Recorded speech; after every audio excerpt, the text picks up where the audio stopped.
Well, it was about 1954. 54 this happening. About 1954, 53, 54. That's the time that we really got going. But it was very, very hard because at that time, anything black was American. And they just couldn't figure out that a British or black group, you know, it is possible. So that's the battle we had to fight. But we more or less, you know, gradually proved ourselves that we were just as good as the Americans. And we lasted for over 20 years before, you know, I got tired and so well, get out of it while you can. Genesis? It's just a comment you made.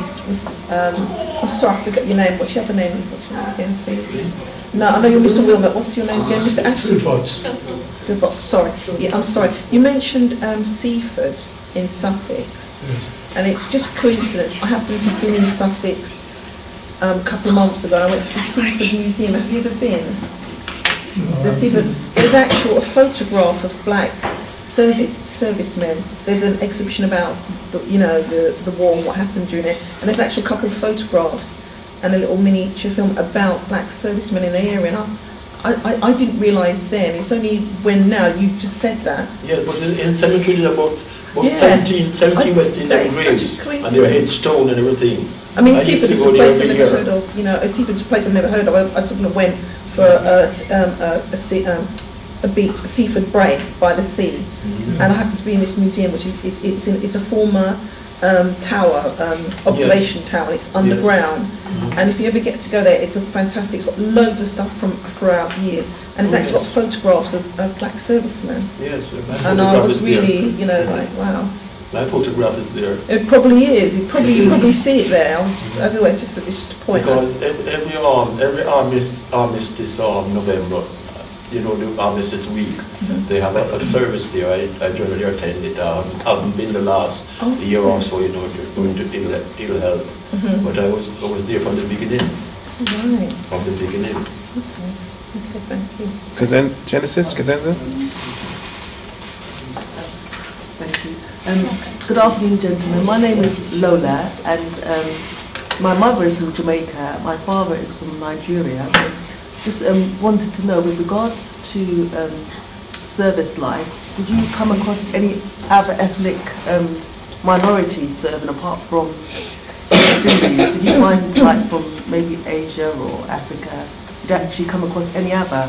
No, it was mostly West Indians. Mostly West Indians. You know, 90%. You had the odd one from Sierra Leone, mostly, you know, or Nigeria, but it was mostly West Indians. Mostly West Indians. I had an experience with a Nigerian because the course that I went on, he was in the same course as I did. We were posted to a place, a well-known training station called Cranwell in Lincolnshire. And as we went in there, a few of us started to look around.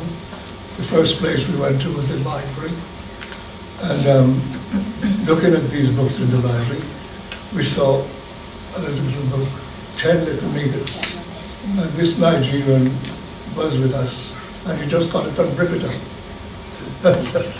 And I said, why you do that? He said, well, this is what they are preaching about us, telling us about we are black people climbing up trees. You could see the photograph, it was also done in a way that to ignore the black race. So from that, after that happened, all the books that refer to black people were taken out of the library because there was certain amount of consultation with the commanding officer. So we all had to parade and go up and explain to them that if you publish anything about black people, it's got to be something that is readable and understandable to the public. So that's as you mentioned that, I'd like to point that out to you. Yeah, and there were also lots of Nigerians who fought against the Japanese in Burma, Malaysia. Thousands, tens of thousands of them. Kazenza?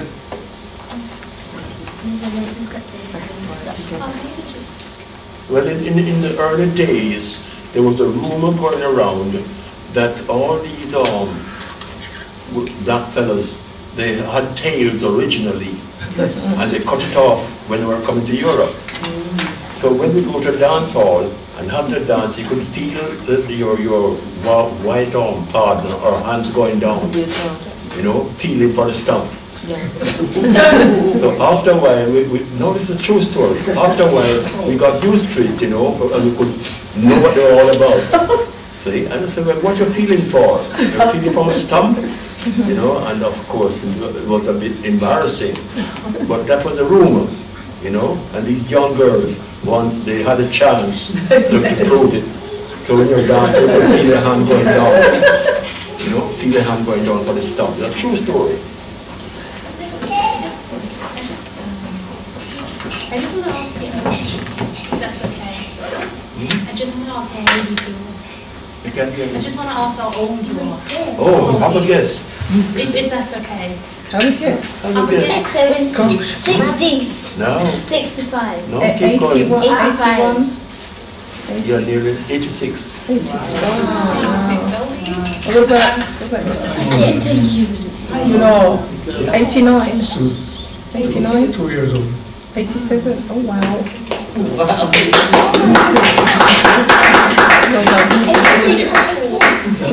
Thank you. Kazenza Genesis? Thank you. Right, I've just got a question about your newspaper that you also produced at the time. How was that distributed around, and what was like the readership of In the first place, I got in touch with the Office of Information in the district here, and also the office in London to get news. And we had different distributors in the area for different types of publications, and wholesalers, which I had to inform of what I was doing.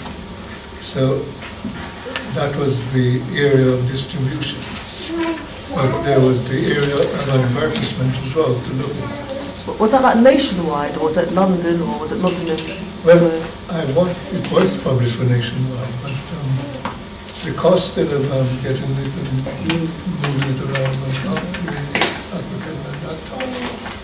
But it was in the Midlands quite a lot in London.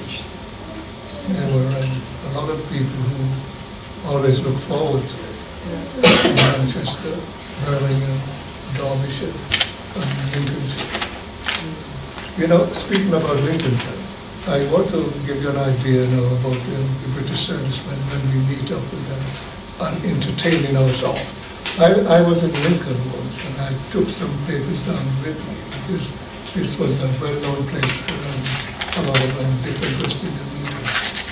And I was in a dance hall, and there were a lot of Americans there, and also English servicemen. This American came up and swinging a knife in front of me like this. And one of the British soldiers saw it. And he came over to me and says, just leave it and don't say anything. And I was so pleased to see that because some people visit a lot of things. You have to go gather in different ways about any part of the world. And that really gave me something, kind of an impact there, was to appreciate what I've done. Because I was on my own. And there was only, what I would say, about 3 or 4 British soldiers there, but the majority was American. And I must admit that although we know that the British themselves wasn't aware of our learning standards, some of them do have appreciation for us. Kazenza? What type of bombs did you use? What type of Guns or bombs did you use? The thing about bombs is war is really, you see, that has to do with a bomber squadron. A bomber squadron has to know the different guns to release. But you have also type of it's a ear piercing, but I don't think it's used in the face. I think it's mostly used in battlefield. If the white people call you names sometimes? If the white people call you names? Call us names? Yeah. Oh, yes, that was quite regular. I mean, you couldn't avoid that at all. I'll give you a joke here. I was out with a friend one evening, and we stopped up for a drink. And as we were a couple of English chaps over there, and they said, where we come from. My friend was a bit shorter than I was. So I said, well, he's from the picnic tribe, and I'm from the headhunters tribe. You see, he's short, and I am tall. So if you don't mind, I'll give you a head scalp in a minute. So he started to buy us drinks straight away. That's just simple things like that. And as I said before, you know, that we were strange to them. And the normally call you darky. Hello, darky, you know. But at first you thought it was offensive, but that was their way of approaching you, or they say, hello, sunshine, you know. So on one occasion they said to me, hello, darky, and I said, hello, whitey, and they looked amazed because they never hear about whitey, you know. But it was an accepted thing for you to make darky. So when you say hello, whitey, it just knocked everything out of gear. Well, that was my experience. Genesis? I just got another question. I'm about to start conservation work aboard the HMS Belfast, that's moored in London. I was wondering, do you know of any history of any ethnic minorities working aboard the HMS Belfast while it was active? No, not really, because in the British Navy, as I said before, there were very few black faces in the British Navy. You know, I served as a minesweeper. I served on the HMS Hawking. British minesweeper, you know, and I was more or less the only black face there. And the same thing in the RAF, you know, in my RAF experience. So basically, there weren't many black faces in the RAF, in the Navy? No, in the British Navy, no. Right. Very few. Cosenza? So where can you say the black officers or black soldiers were concentrated then, not the Navy? Well, it all depends where they're wanted and what unit you are in. Whether in the Army, the Navy, or the Air Force. You know, it depends on where your presence is requested. Genesis? Why, for the both of you gentlemen, why did you prefer to settle in England rather than going back to Jamaica? Well, to be frank, most of us were young fellas, you know, 17, 18, 19, 20, and we're more or less thinking of having a start in life, you know. Some decide to say, well, there's nothing for me up in Jamaica, let's stay in England. And some say, well, no, I can't stand the cold, I want to go back home, you know. And that was the case. So I was one that decided to go home, but when I went home, there was no preparation made for our rehabilitation. And I knew that they were in the state of rebuilding here, and I said, well, no, I stand a chance, a better chance in starting my life over here. But when I came over here now, it was a different cup of tea. For the first thing, they didn't want to know about you. As far as they're concerned, you couldn't be a mechanic, you couldn't be a carpenter. All you could do is a broom. So that's all you were good for, the broom or the casual work, you know. But there were lots of jobs going, but not for you. Until they realized that we are slipping up here, you know, because these guys, they can be painters, they can be carpenters, they can be mechanics and everything. And then the whole scene changed. Genesis? In my position, I'm going to tell you what, after I was finished my course, As I said, I was in Nottingham at the time. And what I observed is that you couldn't get a job unless, as I mentioned before, unless you had a union card, because it was in the printing industry, and it was a clothes shop. You know what I mean by a clothes shop. You've got to be a member of a union to get a job in certain industries, and this was in the printing industry, where I had to explore my own way of, well, you're asking why we stayed. Well, even at home myself, I used to work in one of the national newspapers, just started my apprentice, which is known as the Weekly. Do you hear? Anybody know this? That's the firm I started with as an apprentice. So you want to go while doing that. So I was interested to come and see Blitz Street. I used to know with one thing of winter, we used to have a lot of journals sent to us in different areas. And I used to read up a lot of that.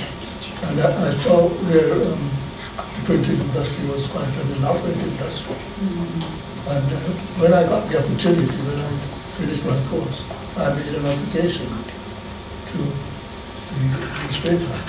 Eventually, to cut a long story short, I had to wait for some length of time before perseverance because I know eventually that they have to accept it, because I came here and served in the war and look forward to be accepted in any position. So eventually I did get through for my privilege being staying here. I went to the Mirror Group of newspapers in Queen Street, and this is how I stayed here. Genesis?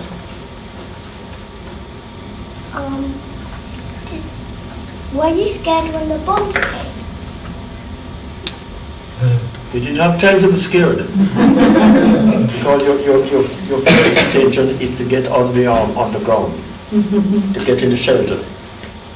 Because the bomb, they just drop like that, especially the V1, that you don't hear it at all. The other one, the bomb, you could hear it and see it. And after a while the planes start putting them out of gear and all that. But the other one, it boom, and that was it. That was it. I was at Waterloo when one fell, where the festival hall is now. I was at the Union Jack Club in Waterloo when one fell, and it knocked the whole thing out. Fortunately, we were able to start bombing the points on in the continent where these bombs used to come from. But it was really terrible. You see the underground the platforms, there were bombs on the platforms. That's where people used to sleep. On the platform on the underground. And even then, they had a direct hit, Mornington Crescent, where Mornington Crescent station is now, just opposite the Black Cat factory. A bomb dropped there and a direct hit. I can remember that. I remember my first visit to London in the Air Force. My friend and I, we said, let's go to London, because we had a week pass holiday. And we stopped in a YMCA in a place called Terminus. And just as we were settling down, there's a bomb came across. And we said to each other, we're going back to camp. And we got our things back and never stayed for another second after we heard that, because it was so scary. Really, it was something that you look at it and you finish, but to experience it directly, it's moving really. It's very, what I should say, disturbing to one's system.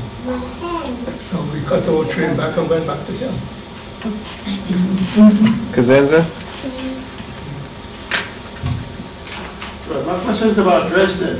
The controversies about Dresden. In your opinion, was Dresden, about the controversies around Dresden? Yeah.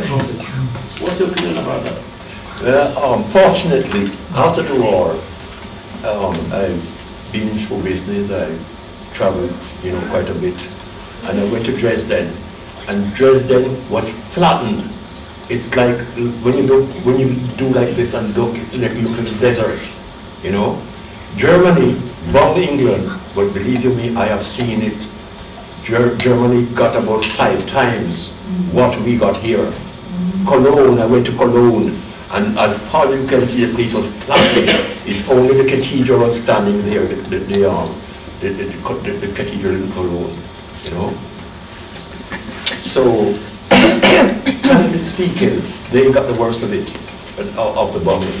Because, for instance, now, at one time they had 1,000 bombers a night. Every night for about 9 o'clock, when you look up, the sky is dark, with planes going over, you know, to bomb Germany. And all day, you had the American Air Force bombing all day, and the British bombing all night. So you can just imagine, that's what Germany, you know, I didn't read this, I saw it myself, the suffering that they had, you know, so they didn't have it their own way, you know, they didn't. But they survived, and if you go to Germany now, you wouldn't think that this thing happened. You know, everything has been rebuilt and life goes on. Like when the Germans bombed the East End, you know, life went on.